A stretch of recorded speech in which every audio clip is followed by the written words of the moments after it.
All right, hello, my most amazing artist. So this is part 3. So once you've created your loom on day 1 and you've woven all your strips in and you can't fit any more, then you're ready for this video. Now, your class did this whole project in 2 days. I'm going to give you 3 if you need it. If you can do it in 2 days, great. I'm going to put all the videos together for this week. But if you don't need 3 days, turn it in early. If you need an extra day, that's okay too. I'm totally fine with that. So when you're doing your last strip, make sure you're combing your strips really tight so you can fit that last one in there. If you can't fit that last one in there, kind of spread them out a little bit so they're not as tight together. So for this part, you'll need your woven piece of paper. You'll need a piece of green construction paper the same size as your loom. So we're working 12 by 18 in class. You can be 9 by 12.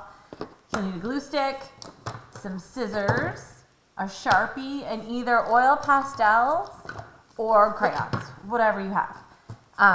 So we're going to do some little detail work today. So the first thing we want to do is we want to go around and glue underneath every pink edge. And this is to just kind of stick our strips to our loom. So I'm just making a little circle underneath it, and I'm going to push and hold. I'm going to do that for every pink end. I'm only doing it on my edges, so up here and towards the bottom.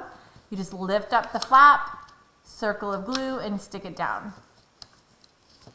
And then I'm not going to have you watch me do the whole thing. So I'm going to do all the strips on this top. I'm going to do all the strips on the bottom.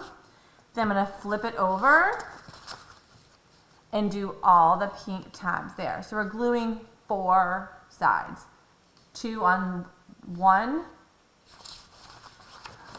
2, flip it over, 3, and then 4. We don't need to worry about gluing anything in the middle because if we secure the edges, it usually sticks because it's woven.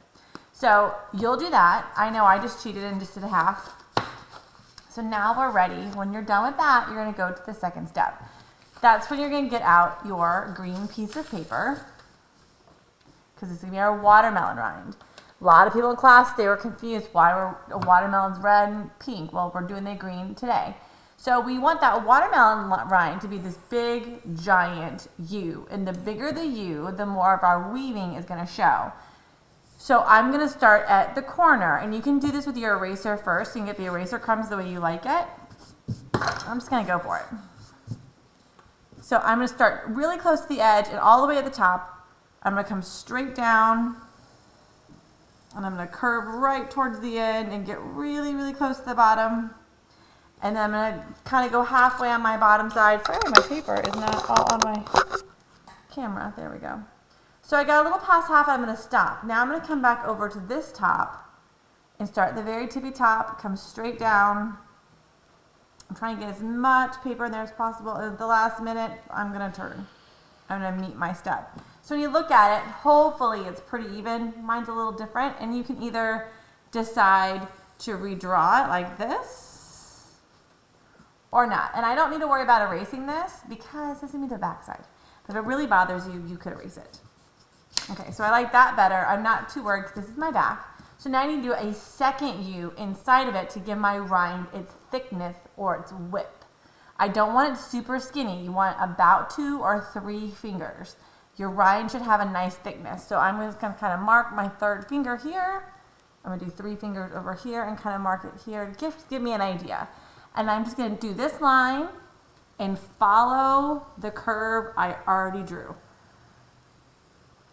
I'm going nice and slow, and I'm going to go to the halfway point and stop, and then I'm going to come back up to the top over here and do the same thing.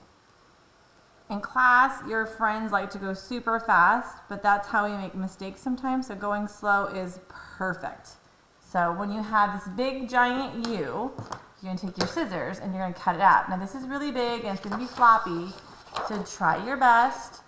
Put your scissors towards the back and really cut close to that pencil line, doing nice long cuts, turning the paper with your steering hand, not with your scissors.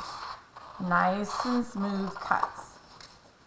I'm going to take all my scraps and throw them out. So I'm going to cut all the way around my edges and the inside. Once I have that all cut out, It's like a really big green smile, and I'll show you how we can lay it on our watermelon. I know you're not seeing me cut everything. Nice big cuts. Okay, this is a really big piece of paper, and you can use this for something else, so don't throw that away. I just need to cut my other edge. So I cut one edge, then I cut the middle, and now I have to cut the other edge. I figured that was easier for me to get in there with my hand, but you do whatever's easier for you. And I know you're having a hard time, so if you need help cutting this out, that's absolutely okay. I know if you were in school, I'd cut the stuff for you. If you were in a cast, I wouldn't make you suffer through it. So if you need help from mom or dad or somebody at home for cutting, that's perfectly fine. All right, so I definitely have a pencil side, and that's the side we're gonna glue. So we're gonna get our weaving back. Remember, we have the side that has all the pencil marks on it. That's the back, we don't want that. So I'm gonna, nice clean side. But now I'm gonna take my big watermelon rind with the pencil side up, and I'm gonna kind of lay it on top so I know how it looks. I want to line up my edges at the top. I'm gonna take some glue stick or liquid glue. You can glue stick it all the way around. And then this is when you might need help to flip it over. And you're gonna line it up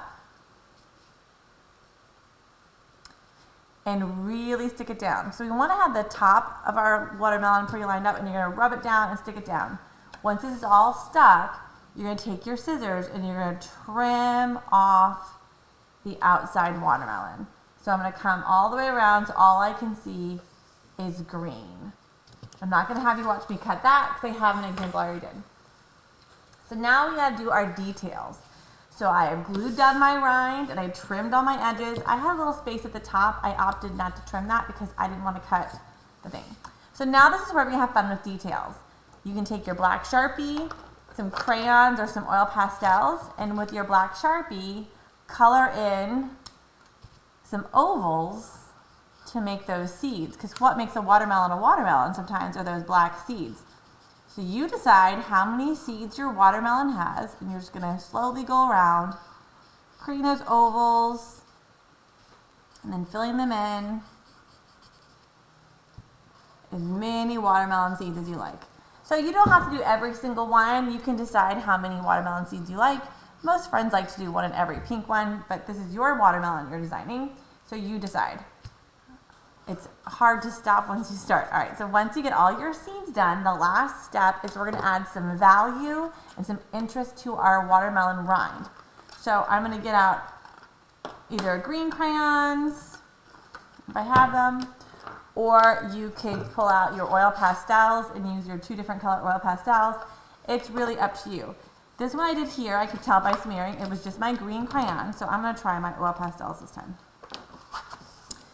So, and watermelons have those really interesting stripes, so I can use a couple different colors. They can be broken stripes. I'm just kind of going around adding some vertical lines, and then I'm gonna go next to it, and I'm gonna add some darker green. It's up to you what this looks like. Sometimes watermelons have a lot of interest on the side, and sometimes they're really simple. You could do a nice thick edge, or you could do stripes like I did. So once you get your watermelon done, and you're happy with your detail work, and all your seeds are ready, it's glued, it's not gonna go anywhere, you're set to take a very clear picture and upload to your classroom. I'm asking for 2 pictures for the turn-in. Take a picture of just your weaving, and then in class, I'm gonna have all the kids hold their watermelon up to their mouth like they're taking a bite and taking a picture that way, because that's something I wanna hold on to. So if you're feeling up to it, take 2 pictures for me, one of your watermelon weaving and then one you pretending to take a bite of your delicious watermelon weaving, and I can't wait to see this. So good luck and have fun, and if you need help or this is too hard, please let me know. Otherwise, I can't wait to see your watermelon, and I'll talk to you later. Goodbye, my most amazing artist.